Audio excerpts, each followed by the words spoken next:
थांनाय 3 मे 2024 आरो बिनि उनाव 5 मे बे साननैनि गेजेराव दुधनैनि जि मोनसे गैंग रेप इन्सिडेन्ट सानै माइनर गार्लनि सायाव आरो 5 तारिखआव हिरण्मय खाख्लारिखौ बुथारनायनि जि जाथाय बे जाथायखौ लानानै दुलाराय बर' फरायसा आफादा जाथाय जानायनि उनावनो जोङो थार बिजिरनाय जास्टिस नागिरनानै रेलि खालामनाय जादों धरना होनाय जादों आरो लोगोसे दुधनैयाव जोङो दुलाराय बर' फरायसा आफाद राभा फरायसा आफाद आरो गासै हारि माहारिनि आफादफोरा ज' लोगो नांनानै अखा जुब जुब हानाय समनि गेजेरावब्लाबो जोङो मोनसे सुबुं गौमा आरो सुबुं रेलि खालामनाय जादोंमोन आरो बिनि गेजेरजों जोङो जास्टिस नागिरनाय जादोंमोन जे जाय मेन एक्यूज जाय मेन कालप्रिट धन आली आरो लोगोसे बाहार आली रेहमान आली बिथांमोना गैंग रेप इन्सिडेन्टआव इनभल्व दङ आरो बेखायनो बिथांमोननि सायाव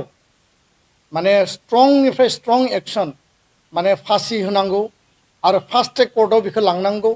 आरो लोगोसेनो SIT गठन खालामनानै बे गुटै तदन्तखौ मजबुतै खालामनांगौ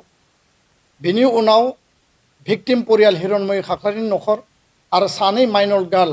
जाय बिथांमोनखौ रेप खालामनाय जादोंमोन बिथांमोननि नखरनो कम्पेनसेसन होनांगौ हिरण्मय खाख्लारिनो 20 लाख थाखा आरो बे भिक्टिम परियाल रेप खालामजानाय नखरनो 5 लाख रां होनांगौ होननानै जोङो दाबि दैखांनाय जादोंमोन किन्तु दिनै एप्रिल माने मे दाननि 3 आरो 5 निफ्राय दिनै जुन दाननि 23 तारिख प्राय 1.5 मास आरो बे 1.5 मासनि गेजेराव जोङो आसा खालामदोंमोन मिजिं खालामदोंमोन जे आसाम सरकार आसामनि जि सरकार दङ बे सरकारा बिनि सायाव मोनसे जास्टिस मोनसे न्याय होगोन होननानै दिनै जोङो नुबाय जे लखिमपुराव सुनील गगৈ काण्ड जादों बेखौ लानानै DGPआ बाहागो लाहैदों बेखौ लानानै मन्थ्रिया थांदों बेयाव माने ओरैबायदि परिबेस नुदों जे सुनील गगैनि जाथायखौ लानानै बिथांमोना बिराद एक्टिभ किन्तु जोङो दाबि दैखांदोंमोन जे बे हिरण्मय खाख्लारि मार्डार खालामनाय जि केस आरो बेयाव धन आली बिथांनि नखरनि शेखबर आली आरो परमिना बेगम साथाम व्यक्तिया बेयाव इनभल्व दङ बे मानसिफोरनि सायाव जिखिनि एक्शन लानांगौ सरकारा बे भिक्टिम परियालाव फैनानै खबर लाफैनांगौमोन कम्पेनसेसनखौ फोसावनांगौमोन आरो बिनि न्याय बिसारनि थाखाय पुलिस आरो आइननि भाबै जिखिनि प्रक्रिया दङ बिनि सायाव फास्ट ट्रेक कर्टनि बेबस्था खालामनांगौमोन किन्तु दिनैसिम सरकारखौ आसाम सरकारखौ टु शब्द जों खोनानाय नुवाखै कुनु मन्थ्रि नखराव थाङाखै DGPआबो नखराव थाङाखै जोङो साबायखर बावदों जे गवालपारा जिल्ला प्रशासन आरो गवालपारा जिल्ला पुलिस बिफानखौ जे बिथांमोना बे साबा सुबुंखौ एरेस्ट खालामदों आरो एरेस्ट खालामनानै जेलाव हरदों किन्तु जेलाव हरनायानो साफिसियेन्ट नङा दिनै जेलाव हरबाय जेलाव हरनानै दिनै बिथांमोना बेल आपिल खालामदों जुदि मास मोनथामनि उनाव बेल गनानै आरोबाव जुदि एक्शन खालायोबा सोरखौबा बुथारोबा सोरखौबा रेप खालायोबा कारन धन आलीया थांनाय 2023 नि नभेम्बर दानाव राजमेलानि समाव आरोबाव सासे माइनर गार्लखौ माने रेप खालामदों रेप खालामनानै 3 मास जेलाव थानानै बिथाङा गबोदों गबोनायनि उनाव सेकेन्ड आरो गैंग रेप खालामदों गणधर्षण खालामदों सेकेन्ड टाइम आरो बिनि उनाव थार्ड घटनाया जाहैबाय हिरण्मय खाख्लारि आरो बिथांनि टीमा जेब्ला बिथांखौ गामियाव खबर लानो थाङो बिथांमोनखौ एटाक खालामनानै देगारजों सुनानै बिथांखौ बुथारनाय जादों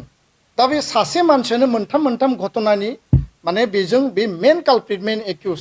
दा बेखायनो जोङो जि दाबि होदोंमोन आरो जोङो दुधनैनि जि रेलि बे रेलिनि समाव जों एनाउन्स खालामनानै फैदोंमोन जुदि सरकारा बिनि थाखाय जुदि राइट जास्टिस होआब्ला खबर लायाब्ला सरकारनिफ्राय जुदि कुनु पदक्षेप जायाब्ला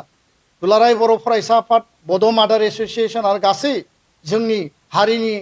आफाद गौथुमफोरा लोगो नांनानै जोंनि जि धाराबाहिक आन्दलन जोंनि जि कन्टिनिउआस जि मुभमेन्ट जोङो जेब्लासिम न्याय आरो जास्टिस मोना जों बेखौ कन्टिनिउ खालायगोन होननानै दिनैनि बे प्रेस मिटनि गेजेरजों फिन आरोबाव आसाम सरकार आसामनि गिबि मन्थ्रि डक्टर हिमन्त बिश्व शर्मा बिथांखौ आपिल खालामदों दाबि खालामदों जाहाथे बिथाङा इन्टारभेनसन खालामो हस्तक्षेप खालामनानै बे जि दुधनै गैंग रेप आरो मार्डार इन्सिडेन्ट बा बे जि मार्डार घटना बिनि सायाव जाहाथे बिथाङा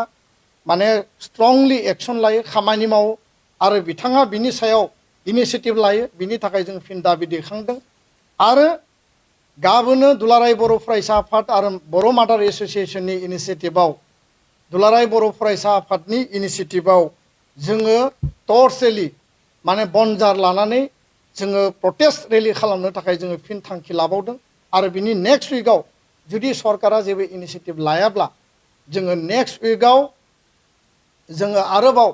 जोङो हांगार स्ट्राइक खालामनो थाखाय जोङो बाध्य जागोन खारन सुनिल गगৈ कान्दखौ लानानै आसाम सरकारा जेरैबायदि एक्टिभ डिजिपिआ थांदों मन्त्रिया थांदों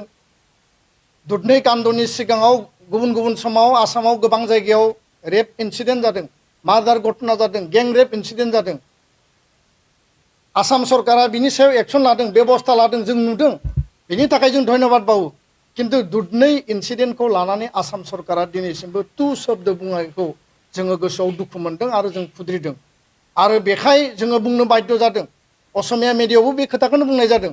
जे बर' जानायखाय ट्राइबेल जानायखाय इन्डिजिनियास मानसि जानायखाय जोंखौ खबर लायाखै नामा जोंनि बे घटनाखौ लानानै आसाम सरकारा इन्टारेस्ट गैया नामा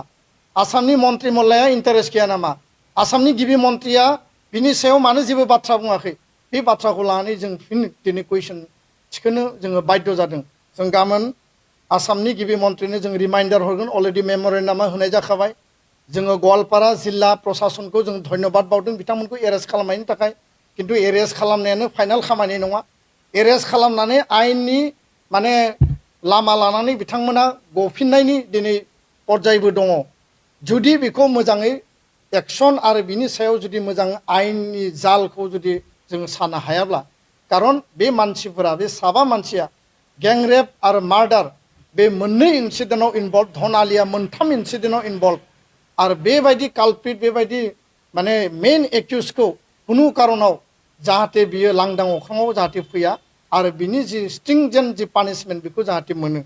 बेखायनो जों दिनै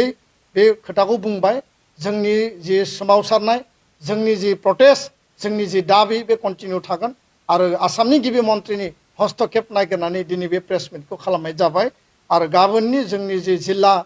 माने सदराव जिल्लानि हेडक्वार्टाराव गासै आसाम नाङै टर्च रेलि बनजार लानानै जि प्रटेस्ट रेलि बेयो गासिबो मोजाङै जाफुंसारगोन बयखौबो जास्टिसनि थाखाय एक्टिभलि हाबा मावनो थाखाय दुलाराय बर' फरायसा आफादनिफ्राय फिन खेबसेबाव खावलायहरबाय गोजोन्थों